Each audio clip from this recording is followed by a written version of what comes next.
আল্লাহ নবী বলেন, লা ইয়ারহামুল্লাহু মান লা ইয়ারহামুন নাস, যে মানুষের প্রতি রহম করে না আল্লাহ তাআলা তার প্রতি রহম করে না।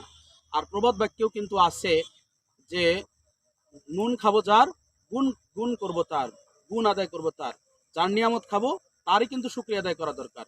যদি কথাটা যদি তাই হয়, তাহলে এই যে এত সুন্দর, দেখেন কি সুন্দর নিয়ামত আল্লাহ তাআলা দান করছেন, অপূর্ব নিয়ামত, আল্লাহু আকবার। তাহলে এই নিয়ামতের শুকরিয়া আদায় করা দরকার না? অবশ্যই আমাদের প্রতিটা মানুষের নিয়ামত আদায় করা দরকার, নিয়ামতের শুকরিয়া আদায় করা দরকার।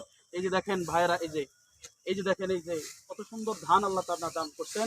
এই যে ওনাদেরকে ওনারা উৎসবমুখর পরিবেশে, যদিও একটু কষ্ট হইতেছে, কিন্তু তারপরেও তারা আনন্দ নিয়েই কিন্তু তারা ধানগুলো সংগ্রহ করতেছেন, আলহামদুলিল্লাহ। এই জন্য আগেই বলছি আমি যে নুন নুন খাবো যার, গুণ গাবো তার। দুই দিলে সে মুই দিব, একলা একলা কত দিব?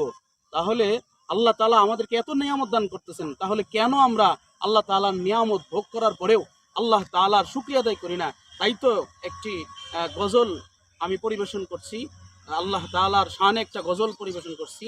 তার নিয়ামতের শুকরিয়া কেমনে আদায় করি, তাই বারে বারে ওই কদমে লুটিয়ে পড়ি, তাই বারে বারে ওই কদমে লুটিয়ে পড়ি।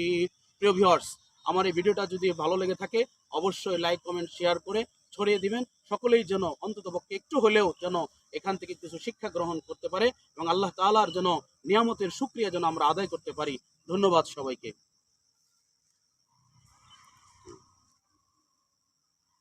এদিকে না তো।